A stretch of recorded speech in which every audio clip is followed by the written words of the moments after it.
ਓਮ ਸ਼ਾਂਤੀ। ਅੱਜ ਸੁਣਦੇ ਹਾਂ 24 ਜੂਨ 2022 ਦੇ ਮੰਮਾ ਦੇ ਮధుਰ ਮਹਾਵਾਕਿਆ। ਅੱਜ ਮੰਮਾ ਦੀ ਪੁण्य ਸਮ੍ਰਿਤੀ ਦਿਵਸ ਹੈ। ਰਿਵਾਈਜ਼ ਕੋਰਸ ਦੀ ਮੁਰਲੀ ਮਾਤਾ ਸ਼੍ਰੀ ਜਗਦੰਬਾ ਦੀ 15 ਦਸੰਬਰ 1963 ਦੀ ਸੁਣਾਂਗੇ। ਮੁਰਲੀ ਦਾ ਸਾਰ ਹੈ, ਕਰਮ ਹੀ ਸੁੱਖ ਦੁੱਖ ਦਾ ਕਾਰਨ ਹੈ। ਕਰਮ ਹੀ ਸੁੱਖ ਦੁੱਖ ਦਾ ਕਾਰਨ ਹੈ। ਇਹ ਤਾਂ ਸਾਰੇ ਮਨੁੱਖ ਜਾਣਦੇ ਨੇ ਕਿ ਜੀਵਨ ਵਿੱਚ ਦੁੱਖ ਤੇ ਸੁੱਖ ਕਰਮ ਦੇ ਆਧਾਰ ਤੋਂ ਪ੍ਰਾਲਬਧ ਰੂਪ ਵਿੱਚ, ਭਾਗਯ ਦੇ ਰੂਪ ਵਿੱਚ ਚੱਲਦੇ ਨੇ। ਜ਼ਰੂਰ ਪਹਿਲੇ ਅਜਿਹੇ ਕਰਮ ਕੀਤੇ ਨੇ ਜਿਸ ਦੀ ਪ੍ਰਾਲਬਧ ਦੁੱਖ ਜਾਂ ਸੁੱਖ ਦੇ ਰੂਪ ਵਿੱਚ ਭੋਗਣੀ ਹੁੰਦੀ ਹੈ, ਤੇ ਦੁੱਖ ਤੇ ਸੁੱਖ ਦਾ ਸੰਬੰਧ ਹੋ ਗਿਆ ਕਰਮ ਨਾਲ। ਕਰਮ ਨੂੰ ਕਿਸਮਤ ਨਹੀਂ ਕਹਾਂਗੇ। ਕਈ ਅਜਿਹਾ ਸਮਝਦੇ ਨੇ ਜੋ ਕਿਸਮਤ ਵਿੱਚ ਹੋਵੇਗਾ ਮਿਲ ਜਾਵੇਗਾ, ਇਸ ਲਈ ਦੁੱਖ ਸੁੱਖ ਨੂੰ ਕਿਸਮਤ ਸਮਝ ਲੈਂਦੇ ਨੇ। ਇਹ ਤਾਂ ਐਵੇਂ ਹੋਇਆ ਜਿਵੇਂ ਇਹ ਕਿਸਮਤ ਕੋਈ ਭਗਵਾਨ ਨੇ ਬਣਾਈ ਜਾਂ ਕਿਸੇ ਹੋਰ ਨੇ ਬਣਾਈ। ਇਸ ਲਈ ਕਹਿ ਦਿੰਦੇ ਜੋ ਕਿਸਮਤ ਵਿੱਚ ਹੋਵੇਗਾ।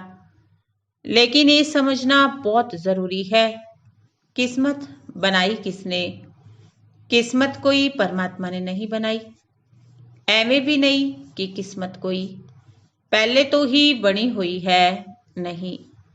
ਦੁੱਖ ਤੇ ਸੁੱਖ ਜੋ ਮਨੁੱਖ ਭੋਗਦੇ ਨੇ, ਉਨ ਦੁੱਖ ਨੂੰ, ਉਸ ਸੁੱਖ ਦੁੱਖ ਨੂੰ ਬਣਾਉਣ ਵਾਲਾ ਵੀ ਮਨੁੱਖ ਹੀ ਹੈ, ਕਿਉਂਕਿ ਕਰਮ ਕਰਨ ਵਾਲਾ ਮਨੁੱਖ ਹੈ। ਇਸ ਲਈ ਇਹ ਜ਼ਿੰਮੇਵਾਰੀ ਆਪਣੀ ਹੋ ਗਈ ਨਾ। ਜੋ ਕਰਨੀ ਸੋ ਭਰਨੀ, ਇਹ ਤਾਂ ਕੋਮਨ ਕਹਾਵਤ ਹੈ। ਜੋ ਕਰੇਗਾ ਸੋ ਪਾਏਗਾ। ਗੀਤਾ ਵਿੱਚ ਵਰਣਨ ਹੈ ਕਿ ਜੀਵਾਤਮਾ ਆਪਣਾ ਹੀ ਮਿੱਤਰ, ਆਪਣਾ ਹੀ ਸ਼ਤਰੂ ਹੈ। ਐਵੇਂ ਨਹੀਂ ਕਿ ਮੈਂ ਤੁਹਾਡਾ ਸ਼ਤਰੂ ਹਾਂ, ਮੈਂ ਤੁਹਾਡਾ ਮਿੱਤਰ ਹਾਂ, ਨਹੀਂ। ਜੀਵਾਤਮਾ ਆਪਣਾ ਹੀ ਸ਼ਤਰੂ, ਆਪਣਾ ਹੀ ਮਿੱਤਰ ਹੈ।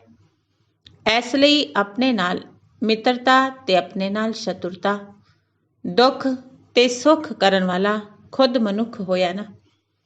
ਇਹ ਗੱਲ ਇੰਨੀ ਸਪਸ਼ਟ ਹੈ ਕਿ ਦੁੱਖ ਸੁੱਖ ਦਾ ਰਿਸਪੌਂਸੀਬਲ ਮਨੁੱਖ ਖੁਦ ਆਪਣੇ ਆਪ ਹੈ।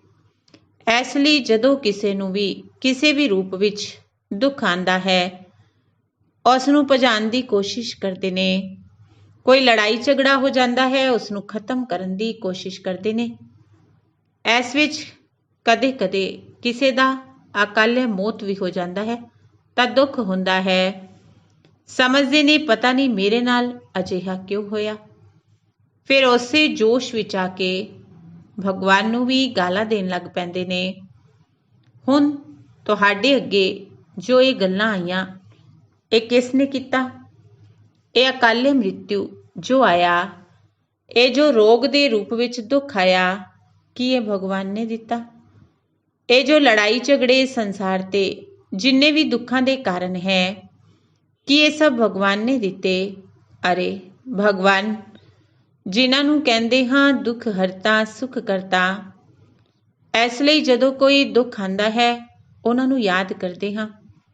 ਸਰੀਰ ਨੂੰ ਰੋਗ ਲੱਗਦਾ ਹੈ ਤਾਂ ਵੀ ਕਹਿੰਦੇ ਹਾਂ ਹੇ ਭਗਵਾਨ। ਦੁੱਖ ਵਿੱਚ ਉਹਨਾਂ ਨੂੰ ਹੀ ਯਾਦ ਕਰਦੇ ਹਾਂ। ਜੇਕਰ ਉਹਨਾਂ ਨੇ ਹੀ ਦੁੱਖ ਦਿੱਤਾ ਤਾਂ ਕੀ ਦੁੱਖ ਦੇਣ ਵਾਲੇ ਨੂੰ ਯਾਦ ਕਰਨਾ ਚਾਹੀਦਾ ਹੈ? ਦੱਸੋ, ਇਹ ਵੀ ਤਾਂ ਸੋਚਣਾ ਚਾਹੀਦਾ ਹੈ ਨਾ ਕਿ ਦੁੱਖ ਦੇ ਸਮੇਂ ਜੋ ਯਾਦ ਆਉਂਦਾ ਹੈ, ਉਸ ਦੇ ਲਈ ਕਦੇ ਨਹੀਂ ਕਹਿ ਸਕਦੇ ਇਹ ਦੁੱਖ ਉਹਨਾਂ ਨੇ ਦਿੱਤਾ। ਇਹ ਤਾਂ ਸਮਝ ਦੀ ਗੱਲ ਹੈ ਨਾ। ਜਦੋਂ ਯਾਦ ਕਰਦੇ ਹਾਂ, ਜ਼ਰੂਰ ਸਾਡਾ ਸੰਬੰਧ ਉਹਨਾਂ ਨਾਲ ਕੋਈ ਗੱਲ ਦਾ ਹੈ, ਨਾ ਕਿ ਦੁੱਖ ਦੇਣ ਦਾ। ਇਸ ਤੋਂ ਸਿੱਧ ਹੁੰਦਾ ਹੈ ਕਿ ਦੁੱਖ ਦਾ ਕਾਰਨ ਜਾਂ ਰਿਸਪੌਂਸੀਬਲ ਕੋਈ ਹੋਰ ਹੈ। ਉਸ ਵਿੱਚ ਵੀ ਕੋਈ ਤੀਜਾ ਨਹੀਂ। ਇੱਕ ਮੈਂ, ਦੂਜਾ ਮੇਰਾ ਰਚਤਾ। ਬਸ ਦੋ ਚੀਜ਼ਾਂ ਹੋਈਆਂ ਨਾ। ਇੱਕ ਮੈਂ ਉਹਨਾਂ ਦੀ ਰਚਨਾ, ਉਹਨਾਂ ਦੀ ਸੰਤਾਨ ਕਹਾਂ। ਦੂਜਾ ਮੇਰਾ ਪਿਤਾ ਬਾਪ। ਜਾਂ ਤਾਂ ਬਾਪ ਰਿਸਪੌਂਸੀਬਲ ਹੈ ਜਾਂ ਮੈਂ ਰਿਸਪੌਂਸੀਬਲ ਹਾਂ। ਲੇਕਿਨ ਜਦੋਂ ਮੇਰੇ ਕੋਲ ਦੁੱਖ ਆਉਂਦਾ ਹੈ, ਮੈਨੂੰ ਐਵੇਂ ਲੱਗਦਾ ਹੈ ਜਿਵੇਂ ਉਸ ਰਚਤਾ ਨੇ ਮੈਨੂੰ ਦੁੱਖ ਦਿੱਤਾ। ਅੰਦਰ ਤੋਂ ਲੱਗਦਾ ਹੈ ਕਿ ਉਹ ਸੁਖਦਾਤਾ ਹੈ। ਜਿਵੇਂ ਸੁੱਖ ਦੇ ਲਈ ਸਹਾਰਾ ਮੰਗਦੇ ਨੇ, ਹੇ ਭਗਵਾਨ ਇਹ ਦੁੱਖ ਦੂਰ ਕਰਨਾ, ਹੇ ਭਗਵਾਨ ਮੇਰੀ ਉਮਰ ਵੱਡੀ ਕਰਨਾ। ਦੇਖੋ, ਆਯੂ ਦੇ ਲਈ ਵੀ ਮੰਗਦੇ ਨੇ, ਉਮਰ ਦੇ ਲਈ ਵੀ ਮੰਗਦੇ ਨੇ, ਉਮਰ ਨੂੰ ਵੀ, ਦੁੱਖ ਦੀ ਵੀ, ਸਰੀਰ ਦੇ ਰੋਗ ਦੀ ਵੀ। ਲੜਾਈ ਝਗੜੇ ਕਾਰਨ ਕੋਈ ਅਸ਼ਾਂਤੀ ਦਾ ਕਾਰਨ ਆਉਂਦਾ ਹੈ ਤਾਂ ਭਗਵਾਨ ਤੋਂ ਹੀ ਸ਼ਾਂਤੀ ਮੰਗਦੇ ਨੇ। ਕੋਈ ਬੱਚਾ ਅਜਿਹਾ ਹੁੰਦਾ ਹੈ ਤਾਂ ਵੀ ਕਹਿੰਦੇ ਨੇ ਭਗਵਾਨ ਇਸ ਨੂੰ ਸੁਮਤ ਦੇਣਾ, ਚੰਗੀ ਮੱਤ ਦੇਣਾ। ਹੁਣ ਚੰਗੀ ਮੱਤ ਵੀ ਉਹਨਾਂ ਤੋਂ ਮੰਗਦੇ ਨੇ। ਕਿਸੇ ਵੀ ਗੱਲ ਵਿੱਚ ਜਦੋਂ ਦੁੱਖ ਹੋਇਆ, ਕਸ਼ਟ ਹੋਇਆ, ਕਸ਼ਟ ਵਿੱਚ ਵੀ ਉਹਨਾਂ ਨੂੰ ਯਾਦ ਕਰਦੇ ਨੇ, ਮੰਗ ਵੀ ਉਹਨਾਂ ਤੋਂ ਕਰਦੇ ਨੇ। ਜਦੋਂ ਉਹਨਾਂ ਤੋਂ ਮੰਗ ਕਰਦੇ, ਜ਼ਰੂਰ ਉਹੀ ਦਾਤਾ ਹੈ, ਉਹੀ ਸਾਨੂੰ ਸੁੱਖ ਦੇਣ ਵਾਲਾ ਹੈ। ਯਾਨੀ ਇਹਨਾਂ ਗੱਲਾਂ ਦਾ ਇਲਾਜ ਕੇਵਲ ਉਹਨਾਂ ਕੋਲ ਹੈ। ਐਵੇਂ ਨਹੀਂ ਕਿ ਸਿਰਫ ਯਾਦ ਨਹੀਂ ਕਰਦੇ, ਉਹਨਾਂ ਕੋਲ ਇਲਾਜ ਵੀ ਹੈ। ਇਹ ਸਾਡੀ ਜੋ ਹੈਬਿਟ ਚੱਲਦੀ ਹੈ, ਭਲੇ ਅਸੀਂ ਜਾਣਦੇ ਹਾਂ ਜਾਂ ਨਹੀਂ ਜਾਣਦੇ, ਲੇਕਿਨ ਭਗਵਾਨ ਨੂੰ ਦੁੱਖ ਦੇ ਸਮਾਂ ਯਾਦ ਜ਼ਰੂਰ ਕਰਦੇ ਹਾਂ। ਕੋਈ ਵੀ ਗੱਲ ਹੁੰਦੀ ਹੈ, ਮੂੰਹ ਤੋਂ ਨਿਕਲਦਾ ਹੈ, ਓ ਮਾਈ ਗੋਡ। ਭਲੇ ਕੋਈ ਜਾਣੇ ਨਾ ਜਾਣੇ ਉਹ ਗੋਡ ਕੌਣ ਹੈ, ਕਿੱਥੇ ਰਹਿੰਦੇ ਨੇ, ਪਰ ਮੂੰਹ ਤੋਂ ਨਿਕਲਦਾ ਜ਼ਰੂਰ ਹੈ। ਇਹ ਸਭ ਸਮਝਣ ਦੀਆਂ ਗੱਲਾਂ ਨੇ। ਆਖਿਰ ਜਿਨ੍ਹਾਂ ਨੂੰ ਅਸੀਂ ਯਾਦ ਕਰਦੇ ਹਾਂ, ਕੀ ਉਹਨਾਂ ਦਾ ਸਾਡੇ ਇਹਨਾਂ ਦੁੱਖਾਂ ਨਾਲ ਕੋਈ ਕਨੈਕਸ਼ਨ ਹੈ? ਕੀ ਉਹ ਦੁੱਖਾਂ ਦਾ ਦਾਤਾ ਹੈ ਜਾਂ ਉਸ ਦਾ ਕਨੈਕਸ਼ਨ ਸੁੱਖ ਦੇਣ ਨਾਲ ਹੈ? ਸਾਡੀ ਯਾਦ ਤੋਂ ਸਿੱਧ ਹੋ ਜਾਂਦਾ ਹੈ ਕਿ ਉਹਨਾਂ ਨੂੰ ਕੋਈ ਦੁੱਖ ਦੇਣ ਦਾ ਕੰਮ ਹੈ ਹੀ ਨਹੀਂ। ਅਗਰ ਦਿੰਦਾ ਤਾਂ ਯਾਦ ਕਿਉਂ ਕਰਦੇ? ਦੁੱਖ ਦੇਣ ਵਾਲੇ ਦੇ ਲਈ ਤਾਂ ਅੰਦਰੋਂ ਗੁੱਸਾ ਆਉਂਦਾ ਹੈ, ਸੋਚਦੇ ਨੇ ਇਸ ਦੇ ਲਈ ਪਤਾ ਨਹੀਂ ਕੀ ਕਰੀਏ। ਪਰ ਭਗਵਾਨ ਦੇ ਪ੍ਰਤੀ ਸਦਾ ਦੁੱਖ ਦੇ ਸਮੇਂ ਖਾਸ ਪ੍ਰੇਮ ਆਉਂਦਾ ਹੈ, ਅੰਦਰ ਤੋਂ ਆਉਂਦਾ ਹੈ, ਜਿਵੇਂ ਉਹ ਸਾਡਾ ਕੋਈ ਵੱਡਾ ਮਿੱਤਰ ਹੈ। ਅੰਦਰ ਖੁਸ਼ੀ ਆਉਂਦੀ ਹੈ। ਜ਼ਰੂਰ ਉਹਨਾਂ ਨਾਲ ਸਾਡਾ ਸੁੱਖ ਦਾ ਸੰਬੰਧ ਹੈ, ਦੁੱਖ ਦਾ ਕਾਰਨ ਜ਼ਰੂਰ ਕੋਈ ਹੋਰ ਹੈ। ਹੁਣ ਕੋਈ ਹੋਰ ਤੀਜਾ ਤਾਂ ਹੈ ਨਹੀਂ, ਇੱਕ ਮੈਂ, ਦੂਜਾ ਉਹ। ਜ਼ਰੂਰ ਉਹ ਨਹੀਂ ਤਾਂ ਮੈਂ ਰਿਸਪੌਂਸੀਬਲ ਹੋਇਆ ਨਾ। ਜਿਨ੍ਹਾਂ ਚੀਜ਼ਾਂ ਦੇ ਲਈ ਮੈਂ ਨਿਮਿਤ ਹਾਂ, ਮੈਂ ਹੀ ਦੁੱਖ ਵਿੱਚ ਦੁਖੀ ਹੁੰਦਾ ਹਾਂ। ਪੈਦਾ ਵੀ ਮੈਂ ਆਪਣੇ ਆਪ ਉਸ ਦੁੱਖ ਨੂੰ ਕਰਦਾ ਹਾਂ। ਇਹ ਦੇਖੋ ਕਿੰਨੀ ਬੇਸਮਝੀ। ਜਿਸ ਚੀਜ਼ ਤੋਂ ਛੁੱਟਣਾ ਚਾਹੁੰਦੇ ਹਾਂ, ਉਹੀ ਚੀਜ਼ ਮੈਂ ਆਪਣੇ ਲਈ ਖੁਦ ਬਣਾਉਂਦਾ ਹਾਂ। ਆਸ਼ਚर्य ਦੀ ਗੱਲ ਹੈ ਨਾ। ਮਨੁੱਖ ਚਾਹੁੰਦਾ ਨਹੀਂ, ਫਿਰ ਵੀ ਦੁਖੀ ਬੰਦਾ ਹੈ। ਜ਼ਰੂਰ ਉਹ ਕੋਈ ਗੱਲ ਤੋਂ ਅਣਜਾਣ ਹੈ, ਬੇਸਮਝ ਹੈ। ਜਿਸ ਗੱਲ ਦਾ ਪਤਾ ਨਹੀਂ ਚੱਲਦਾ, ਉਸ ਦਾ ਪਹਿਲੇ ਪਤਾ ਨਿਕਾਲਣਾ ਚਾਹੀਦਾ ਹੈ ਨਾ। ਜ਼ਰੂਰ ਮੈਨੂੰ ਉਸ ਦੀ ਕੁਝ ਨੌਲੇਜ ਹੋਣੀ ਚਾਹੀਦੀ ਹੈ ਨਾ। ਐਸੇ ਸਮਝ ਦੀ ਪਹਿਲੇ ਖੋਜ ਕਰਨੀ ਚਾਹੀਦੀ ਹੈ। ਪਰ ਅਚਰਜ ਹੈ, ਅੱਜ ਵੀ ਅਜਿਹੀ ਗੱਲ ਸਮਝਣ ਦੇ ਲਈ ਦੇਖੋ ਕਿੰਨੇ ਵਿਚਾਰੇ ਕਿੰਨੇ ਬਹਾਨੇ ਦਿੰਦੇ ਰਹਿੰਦੇ ਨੇ। ਕਹਿਣਗੇ ਫੁਰਸਤ ਨਹੀਂ, ਸਮੇਂ ਨਹੀਂ, ਕੀ ਕਰੀਏ, ਗ੍ਰਸਤ ਧੰਦਾ ਸੰਭਾਲੀਏ ਜਾਂ ਇਹ ਕਰੀਏ, ਉਹ ਕਰੀਏ, ਕੀ ਕਰੀਏ। ਇਸ ਲਈ ਉਹ ਦੇਖਦੇ ਸੰਭਾਲਦੇ ਹੋਏ ਵੀ ਉਸੇ ਦੁੱਖ ਵਿੱਚ ਹੀ ਪਏ ਹੋਏ ਨੇ। ਹੁਣ ਜਦ ਕਿ ਮੈਂ ਹੀ ਮੇਰਾ ਮੇਰਾ ਕਹਿ ਕੇ ਇਸ ਦੁੱਖ ਦਾ ਰੂਪ ਬਣਾ ਲਿਆ, ਉਸ ਨੂੰ ਦੁੱਖ ਦੇ ਰੂਪ ਵਿੱਚ ਲਾਇਆ, ਪਹਿਲੇ ਉਸ ਦੀ ਖੋਜ ਹੋਣੀ ਚਾਹੀਦੀ ਹੈ ਨਾ। ਬਣਾਉਣ ਤੋਂ ਪਹਿਲੇ ਉਸ ਦੀ ਜਾਣਕਾਰੀ ਰੱਖਣੀ ਚਾਹੀਦੀ ਹੈ। ਇਹ ਜੋ ਚੀਜ਼ ਬਣਾ ਕੇ ਮੈਂ ਦੁਖੀ ਹੁੰਦਾ ਹਾਂ, ਇਸ ਦਾ ਕਾਰਨ ਕੀ, ਪਹਿਲੇ ਮੈਨੂੰ ਸਮਝ ਤਾਂ ਹੋਣੀ ਚਾਹੀਦੀ ਹੈ। ਮੈਂ ਦੁਖੀ ਕਿਉਂ ਹਾਂ?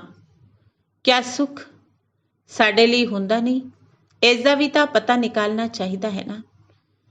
ਇਸ ਜਾਣਕਾਰੀ ਦੇ ਲਈ ਇੱਥੇ ਦੱਸਿਆ ਗਿਆ, ਜਿਨ੍ਹਾਂ ਚੀਜ਼ਾਂ ਨੂੰ ਤੁਸੀਂ ਮੇਰੀ ਸਮਝਿਆ, ਇਹੀ ਦੁੱਖ ਦਾ ਕਾਰਨ ਹੈ। ਦੁੱਖ ਮਿਟਾਉਣ ਦਾ ਇਲਾਜ ਕੀ ਹੈ, ਉਹ ਵੀ ਜੀਵਨ ਦੇ ਲਈ ਜਾਣਨਾ ਬੜਾ ਜ਼ਰੂਰੀ ਹੈ। ਪਰ ਜਾਣਦੇ ਹੋਏ ਵੀ ਕਹਿੰਦੇ ਨੇ ਕੀ ਕਰੀਏ, ਕਿਵੇਂ ਕਰੀਏ, ਕਿਵੇਂ ਆਪਣਾ ਗ੍ਰਸਤ ਵਿਵਹਾਰ ਛੱਡ ਦਈਏ। ਅਚਰਜ ਲੱਗਦਾ ਹੈ ਮਨੁੱਖਾਂ ਦੀ ਬੁੱਧੀ, ਜੋ ਸਮਝ ਮਿਲੀ ਤਾਂ ਵੀ ਉਹਨੂੰ ਧਾਰਨ ਨਹੀਂ ਕਰ ਸਕਦੇ। ਇਸ ਅਨੁਭਵ ਤੋਂ ਉਹਨਾਂ ਗੱਲਾਂ ਨੂੰ ਸਮਝ ਕੇ ਧਾਰਨ ਕਰਕੇ ਦੱਸੋ, ਇਹ ਅਨੁਭਵ ਦੀ ਚੀਜ਼ ਹੈ। ਜ਼ਰੂਰ ਅਨੁਭਵ ਹੋਇਆ ਤਾਂ ਹੀ ਤਾਂ ਅਸੀਂ ਦੱਸਦੇ ਹਾਂ ਕਿ ਪ੍ਰੈਕਟੀਕਲ ਵਿੱਚ ਕਿਸ ਤਰ੍ਹਾਂ ਸੁੱਖ ਦੀ ਪ੍ਰਾਪਤੀ ਹੋ ਸਕਦੀ ਹੈ। ਜੋ ਬਹੁਤ ਕਾਲ ਦੀ ਆਸ਼ ਰੱਖਦੇ ਆਏ, ਹੁਣ ਉਹ ਜੋ ਸੁਖਦਾਤਾ ਹੈ ਉਹ ਖੁਦ ਆਪਣਾ ਪਰਿਚੈ ਦੇ ਰਿਹਾ ਹੈ। ਹੇ ਬੱਚੇ, ਤੁਸੀਂ ਦੁਖੀ ਕਿਉਂ ਹੋਏ? ਕਾਰਨ ਤਾਂ ਤੁਹਾਡਾ ਹੀ ਹੈ, ਲੇਕਿਨ ਤੁਹਾਡੇ ਵਿੱਚ ਇਹ ਜੀ ਕਿਹੜੀ ਗੱਲ ਹੈ ਜੋ ਖੁਦ ਨੂੰ ਪਤਾ ਨਹੀਂ ਚੱਲਦਾ, ਜਿਸ ਕਾਰਨ ਦੁੱਖ ਉਠਾ ਰਹੇ ਹੋ? ਕੀ ਤੁਹਾਡੇ ਕਰਮ ਹੀ ਦੁੱਖ ਦਾ ਕਾਰਨ ਬਣਦੇ ਜਾ ਰਹੇ ਨੇ? ਉਹ ਆ ਕੇ ਸਮਝੋ। ਦੇਖੋ, ਅਸੀਂ ਇੰਨੀ ਆਫਰ ਕਰਦੇ ਹਾਂ ਤਾਂ ਵੀ ਅਚਰਜ ਹੈ। ਦੇਖੋ, ਸੁਣਦੇ ਹੋਏ ਵੀ ਵਿਚਾਰੇ ਕਹਿੰਦੇ ਨੇ ਸ਼ਾਇਦ ਐਵੇਂ ਹੀ ਚੱਲਦਾ ਰਹੇਗਾ। ਇਸ ਨੂੰ ਕਿਹਾ ਜਾਂਦਾ ਹੈ ਉਹ ਮਮ ਮਾਇਆ। ਇੱਕਦਮ ਮਾਇਆ ਪਕੜ ਕੇ ਬੈਠੀ ਹੈ। ਚਾਹੁੰਦੇ ਹੋਏ ਵੀ ਜਿਸ ਚੀਜ਼ ਦੇ ਲਈ ਮਾਥਾ ਕੁੱਟੀ ਕਰਦੇ, ਉਹੀ ਬਾਪ ਸਾਹਮਣੇ ਤੋਂ ਦੱਸਦੇ ਨੇ, ਬੱਚੇ ਤੁਹਾਡੇ ਸੁੱਖਾਂ ਦਾ ਕਾਰਨ ਕੀ, ਤੁਹਾਡੇ ਦੁੱਖ ਦਾ ਕਾਰਨ ਕੀ? ਬਾਪ ਖੁਦ ਕਹਿੰਦੇ ਨੇ, ਮੈਂ ਤੁਹਾਡੇ ਸਾਰੇ ਦੁੱਖ ਹਰਨ ਤੁਹਾਨੂੰ ਸੁੱਖ ਦੇਣ ਆਇਆ ਹਾਂ। ਤਾਂ ਹੀ ਤਾਂ ਗਾਉਂਦੇ ਹੋ ਦੁੱਖ ਹਰਤਾ ਸੁੱਖ ਕਰਤਾ। ਕਦੇ ਐਵੇਂ ਨਹੀਂ ਕਹਿੰਦੇ ਕਿ ਅੱਜ ਦੁੱਖ ਕਰਤਾ ਸੁੱਖ ਹਰਤਾ। ਨਹੀਂ, ਉਹ ਤਾਂ ਦੁੱਖਾਂ ਨੂੰ ਹਰਨ ਵਾਲੇ ਨੇ। ਬਾਪ ਕਹਿੰਦੇ ਨੇ, ਬੱਚੇ ਮੈਂ ਆਇਆ ਹਾਂ ਤੁਹਾਡੇ ਦੁੱਖ ਹਰਨ, ਲੇਕਿਨ ਉਸ ਦੇ ਲਈ ਤੁਹਾਨੂੰ ਇਹ ਜਿਹੇ ਕਰਮ ਕਰਨਾ ਸਿਖਾਵਾਂਗਾ ਜਿਸ ਨਾਲ ਤੁਹਾਡੇ ਸਾਰੇ ਦੁੱਖ ਨਸ਼ਟ ਹੋ ਜਾਣ। ਸਿਰਫ ਮੈਂ ਜੋ ਸਿਖਾਉਂਦਾ ਹਾਂ, ਸਮਝਾਉਂਦਾ ਹਾਂ, ਉਸ ਨੂੰ ਸਮਝ ਕੇ ਪੁਰਸ਼ਾਰਥ ਕਰੋ, ਜਿਸ ਤੋਂ ਦੁੱਖ ਨਸ਼ਟ ਹੋ ਜਾਵੇ। ਤੁਹਾਡੇ ਦੁੱਖ ਨਸ਼ਟ ਕਰਨ ਦੀ ਮੈਂ ਸਿੱਖਿਆ ਦਿੰਦਾ ਹਾਂ, ਜਿਸ ਨੂੰ ਧਾਰਨ ਕਰ ਲਓ, ਕਿਉਂਕਿ ਤੁਹਾਡੀ ਚੀਜ਼ ਹੈ ਨਾ। ਕਈ ਵਿਚਾਰੇ ਅਜਿਹੇ ਕਾਰਨ ਦਿੰਦੇ ਜਿਵੇਂ ਕੋਈ ਭਗਵਾਨ ਦੇ ਉੱਪਰ ਮਿਹਰਬਾਨੀ ਕਰਦੇ ਨੇ। ਕਈ ਫਿਰ ਕਹਿੰਦੇ ਨੇ ਸਮਾਂ ਮਿਲ ਗਿਆ ਤਾਂ ਜ਼ਰੂਰ ਕਰਾਂਗੇ। ਅਰੇ ਭਾਈ, ਖਿਲਾਣਾ ਪਿਲਾਣਾ ਇਹ ਸਭ ਗੱਲਾਂ ਤਾਂ ਹੈ ਹੀ। ਉਸੇ ਕਰਮ ਦੇ ਬਣਾਏ ਹੋਏ ਖਾਤੇ ਵਿੱਚ ਤੁਸੀਂ ਮੁੰਝੇ ਪਏ ਹੋ, ਇਸ ਲਈ ਤਾਂ ਦੁਖੀ ਹੋਏ ਹੋ।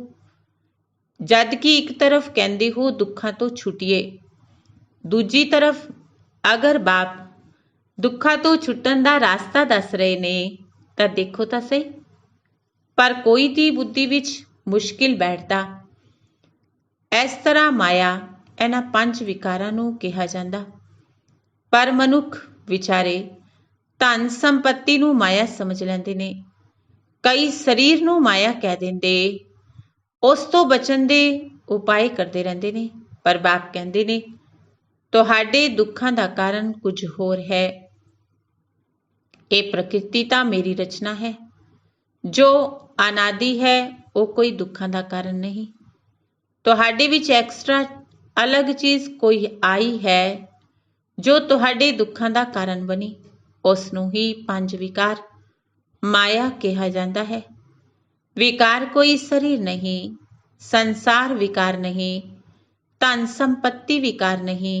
ਵਿਕਾਰ ਅਲੱਗ ਚੀਜ਼ ਹੈ ਜੋ ਆਉਣ ਤੇ ਇਹ ਸਾਰੀਆਂ ਚੀਜ਼ਾਂ ਦੁੱਖਾਂ ਦਾ ਕਾਰਨ ਬਣ ਚੁੱਕੀਆਂ ਨੇ। ਨਹੀਂ ਤਾਂ ਇਹ ਸਭ ਪਦਾਰਥ ਆਤਮਾ ਦੇ ਸੁੱਖ ਦਾ ਕਾਰਨ ਹੈ।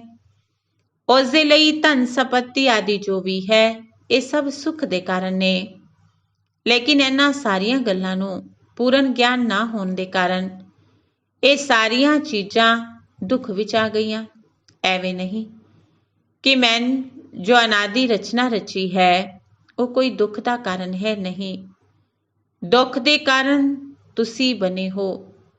ਤੁਹਾਡੇ ਵਿੱਚ ਕੋਈ ਹੋਰ ਅਲੱਗ ਚੀਜ਼ ਆਈ ਹੈ, ਅਲੱਗ ਚੀਜ਼ ਹੈ ਇਹ ਮਾਇਆ 5 ਵਿਕਾਰ। ਹੁਣ ਤੁਹਾਨੂੰ ਨਿਕਾਲਣਾ ਹੈ ਉਹਨਾਂ ਨੂੰ। ਮਨੁੱਖ ਫਿਰ ਕਹਿ ਦਿੰਦੇ ਇਹ ਸਭ ਭਗਵਾਨ ਨੇ ਦਿੱਤਾ।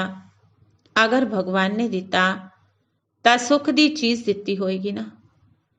ਉਸ ਵਿੱਚ ਤੁਸੀਂ ਵਿਕਾਰ ਪਾ ਕੇ ਇਹਨਾਂ ਸਾਰੀਆਂ ਚੀਜ਼ਾਂ ਨੂੰ ਖਰਾਬ ਕਰ ਦਿੱਤਾ। ਇਸ ਲਈ ਬਾਪ ਕਹਿੰਦੇ ਨੇ ਇਹਨਾਂ ਵਿਕਾਰਾਂ ਨੂੰ ਨਿਕਾਲ ਦਿਓ ਤਾਂ ਸਦਾ ਦੇ ਲਈ ਸੁਖੀ ਬਣ ਜਾਓਗੇ। ਇਹ ਸਾਰੀਆਂ ਗੱਲਾਂ ਸਮਝਣ ਦੀਆਂ ਨੇ। ਇਸ ਦੇ ਲਈ ਥੋੜਾ ਟਾਈਮ ਦੇਣਾ ਪਵੇਗਾ। ਦੁੱਖਾਂ ਨੂੰ ਨਾਸ਼ ਕਰਨ ਦੀ ਵਿਧੀ ਸਿੱਖਣੀ ਪਵੇਗੀ। ਇਸ ਦੇ ਲਈ ਵਾਰ-ਵਾਰ ਕਹਿੰਦੇ ਨੇ ਆਓ ਕੁਝ ਸਮਝੋ, ਪਰ ਐਵੇਂ ਨਹੀਂ। ਇੱਥੇ ਸੁਣਿਆ, ਬਾਹਰ ਗਏ, ਸਭ ਕੁਝ ਖਤਮ। ਕਈ ਫਿਰ ਕਹਿ ਦਿੰਦੇ ਇਹ ਗਿਆਨ ਤਾਂ ਵੱਡੇ ਬੁੱਢਿਆਂ ਦਾ ਕੰਮ ਹੈ, ਕਿ ਜੀਵਨ ਬਣਾਉਣਾ ਇਹ ਬੁੱਢਿਆਂ ਨੂੰ ਹੀ ਜ਼ਰੂਰੀ ਹੈ। ਬੁੱਢਾ ਉਹ ਹੋਇਆ ਜੋ ਉਲਟੀ ਸੀੜੀ ਚੜ੍ਹ ਜਾਂਦੇ ਨੇ, ਫਿਰ ਦੇਖ ਕੇ ਉਤਰਦੇ ਨੇ। ਉਸ ਤੋਂ ਪਹਿਲੇ ਕਿਉਂ ਨਾ ਸੀੜੀ ਚੜ੍ਹਨ ਤੋਂ ਪਹਿਲੇ ਹੀ ਸੰਭਲ ਜਾਈਏ ਕਿ ਜੀਵਨ ਨੂੰ ਕਿਵੇਂ ਚਲਾਉਣਾ ਹੈ। ਇਸ ਲਈ ਉਹਨਾਂ ਨੂੰ ਰਾਏ ਦਿਆਂਗੇ, ਇਹਨਾਂ ਗੱਲਾਂ ਨੂੰ ਸਮਝ ਕੇ ਆਪਣੇ ਜੀਵਨ ਵਿੱਚ ਦੁੱਖ ਦੀ ਜੋ ਜੜ੍ਹ ਹੈ, ਦੁੱਖ ਦਾ ਜੋ ਕਾਰਨ ਹੈ, ਉਸ ਨੂੰ ਮਿਟਾਉਣ ਦਾ ਪੂਰਾ ਪ੍ਰਯਤਨ ਕਰਨਾ ਚਾਹੀਦਾ ਹੈ। ਭਗਵਾਨ ਬਾਪ ਜੋ ਸਭ ਦਾ ਪਿਤਾ ਹੈ, ਉਸ ਤੇ ਸਾਡਾ ਹੱਕ ਹੈ, ਉਸ ਨੂੰ ਸਮਝਣਾ, ਉਹ ਹੱਕ ਲੈਣਾ ਹੈ। ਖਾਲੀ ਐਵੇਂ ਹੀ ਥੋੜ੍ਹੀ ਕਹਿਣਾ, ਉਸ ਨੂੰ ਬਾਪ ਕਹਿਣਾ, ਲੇਕਿਨ ਉਸ ਦੁਆਰਾ ਸਾਨੂੰ ਕੀ ਪ੍ਰਾਪਤੀ ਕਰਨੀ ਹੈ, ਉਸ ਨੂੰ ਵੀ ਕੋਈ ਆ ਕੇ ਸੁਣੇ, ਸਮਝੇ। ਅਸੀਂ ਸਭ ਨੂੰ ਆਫਰ ਤਾਂ ਕਰਦੇ ਹੀ ਰਹਾਂਗੇ। ਅੱਗੇ ਵੀ ਨਿਮੰਤਰਣ ਸੰਦੇਸ਼ ਦਿੰਦੇ ਹੀ ਰਹੇ ਹਾਂ, ਫਿਰ ਕੋਟਾਂ ਵਿੱਚ ਕੋਈ ਜਗਦੇ ਨੇ। ਅੱਗੇ ਵੀ ਅਜਿਹਾ ਹੋਇਆ ਸੀ, ਤਾਂ ਹੀ ਭਗਵਾਨ ਨੇ ਕਿਹਾ ਕਿ ਕੋਟਾਂ ਵਿੱਚ ਕੋਈ ਵਿੱਚ ਵੀ ਕੋਈ ਮੈਨੂੰ ਜਾਣਦੇ ਨੇ। ਇੱਥੇ ਆ ਕੇ ਇਸ ਚੀਜ਼ ਨੂੰ ਸਮਝ ਕੇ ਕੁਝ ਧਾਰਨ ਕਰਨ ਦੀਆਂ ਗੱਲਾਂ ਕਰੋ। ਇੱਕ ਦਿਨ ਵਿੱਚ ਇਹ ਸਭ ਗੱਲਾਂ ਸਮਝਣ ਵਿੱਚ ਨਹੀਂ ਆ ਸਕਦੀਆਂ। ਅੱਛਾ, ਮਿੱਠੇ ਮਿੱਠੇ ਬੱਚਿਆਂ ਪ੍ਰਤੀ ਯਾਦ ਪਿਆਰ ਤੇ ਨਮਸਤੇ। ਰੂਹਾਨੀ ਬੱਚਿਆਂ ਦੀ ਰੂਹਾਨੀ ਮਾਂ ਬਾਪ ਦਾਦਾ ਨੂੰ ਨਮਸਤੇ ਨਮਸਤੇ ਨਮਸਤੇ ਜੀ। ਵਰਦਾਨ ਹੈ, ਆਪਣੇ ਪੂਜ ਸਰੂਪ ਦੀ ਸਮ੍ਰਿਤੀ ਤੋਂ ਸਦਾ ਰੂਹਾਨੀ ਨਸ਼ੇ ਵਿੱਚ ਰਹਿਣ ਵਾਲੇ ਜੀਵਨ ਮੁਕਤ ਭਵ। ਆਪਣੇ ਪੂਜਨਕ ਸਰੂਪ ਦੀ ਸਮ੍ਰਿਤੀ ਦੁਆਰਾ ਸਦਾ ਰੂਹਾਨੀ ਨਸ਼ੇ ਵਿੱਚ ਰਹਿਣ ਵਾਲੇ ਜੀਵਨ ਮੁਕਤ ਭਵ। ਬ੍ਰਾਹਮਣ ਜੀਵਨ ਦਾ ਮਜ਼ਾ ਜੀਵਨ ਮੁਕਤ ਸਥਿਤੀ ਵਿੱਚ ਹੈ। ਜਿਵੇਂ ਆਪਣੇ ਪੂਜੇ ਸਰੂਪ ਦੀ ਸਦਾ ਸਮ੍ਰਿਤੀ ਰਹਿੰਦੀ ਹੈ, ਉਹਨਾਂ ਦੀ ਅੱਖ ਸਿਵਾਏ ਬਾਪ ਦੇ ਹੋਰ ਕਿੱਥੇ ਵੀ ਡੁੱਬ ਨਹੀਂ ਸਕਦੀ। ਪੂਜਯ ਆਤਮਾਵਾਂ ਦੇ ਅੱਗੇ ਸਵਯੰ ਸਭ ਵਿਅਕਤੀ ਵੈਭਵ ਝੁਕਦੇ ਨੇ। ਪੂਜਯ ਕਿਸੇ ਦੇ ਪ੍ਰਤੀ ਆਕਰਸ਼ਿਤ ਨਹੀਂ ਹੋ ਸਕਦੇ। ਦੇਹ ਸੰਬੰਧ ਪਦਾਰਥ ਸੰਸਕਾਰਾਂ ਵਿੱਚ ਵੀ ਉਹਨਾਂ ਦੀ ਮਨ ਬੁੱਧੀ ਦਾ ਝੁਕਾਵ ਨਹੀਂ ਰਹਿੰਦਾ।